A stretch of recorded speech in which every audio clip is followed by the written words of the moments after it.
और चलिए रुक कर लेते हैं अगली बड़ी खबर की ओर। धर्मशाला से बीजेपी प्रत्याशी रहे राकेश चौधरी की मौत हुई है। पत्नी के साथ संदिग्ध हालत में राकेश चौधरी अस्पताल पहुंचे थे और देर शाम राकेश चौधरी की इलाज के दौरान मौत हो गई। ये बड़ी खबर आपको बता रहे हैं हिमाचल प्रदेश से। धर्मशाला से बीजेपी प्रत्याशी रहे राकेश चौधरी की अस्पताल में मौत हो गई। पत्नी के साथ वो संदिग्ध हालत में अस्पताल पहुंचे थे, लेकिन देर शाम राकेश चौधरी की इलाज के दौरान मौत हो गई। फिलहाल राकेश चौधरी की पत्नी की हालत स्थिर बताई जा रही है।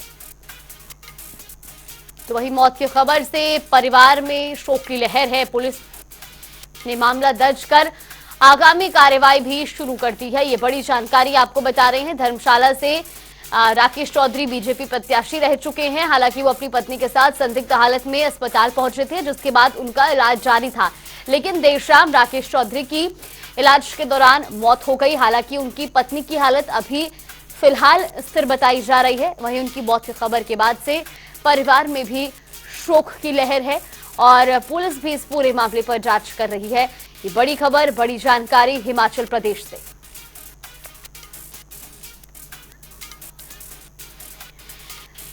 तो धर्मशाला से हमारे सहयोगी सौरभ हमारे साथ जुड़े। सौरभ, जिस तरीके से जानकारी सामने आ रही है कि बीजेपी के पूर्व में प्रत्याशी रहे राकेश चौधरी की मौत हुई है, इसके पीछे क्या कुछ वजह बताई जा रही है? बिल्कुल जागृति, देखिए बताना चाहूंगा कि सोमवार देर रात जो है कहीं ना कहीं उनकी अचानक तबीयत खराब हुई थी और उन्हें इलाज के लिए जो है टांडा मेडिकल हॉस्पिटल में जो है भर्ती करवाया गया था। ये बताया जा रहा था कि कोई जहरीला पदार्थ उन्होंने जो है वो कहीं ना कहीं निगल लिया है। इसी के साथ उनकी धर्म पत्नी की जो है वो भी तबीयत खराब हुई थी। ये बताया जा रहा था कि उनकी धर्म पत्नी ने भी जो जहरीला पदार्थ था उसका सेवन किया था। हालांकि डॉक्टरों का ये कहना था कि कुछ देर बाद जो है उनकी पत्नी की जो तबीयत है वो कहीं ना कहीं ठीक होती हुई नजर आ रही थी, लेकिन जो राकेश चौधरी थे उनकी तबीयत में जो है सुधार बिल्कुल नहीं था। उनकी तबीयत जो है लगातार बिगड़ती चली जा रही थी और अगर बीते कल शाम की बात की जाए तो 4:15 साढ़े 4 बजे के करीब जो है उन्होंने अंतिम सांस जो है टांडा मेडिकल हॉस्पिटल में ली है। इसी के साथ उनके शव को जो है पुलिस ने आज कब्जे में ले लिया है। पूरी मामला दर्ज करके पुलिस जो है इसकी पूरी जांच कर रही है कि आखिर किन कारणों के चलते जो है राकेश चौधरी ने इस कदम को उठाया है। इसी के साथ आज जो है शव का पोस्टमार्टम करवा के जागृति परिजनों को सुपुर्द कर दिया जाएगा और इनका अंतिम संस्कार जो है अब इनके पैतृक गांव में किया जाएगा। जी जागृति। सौरभ, लेकिन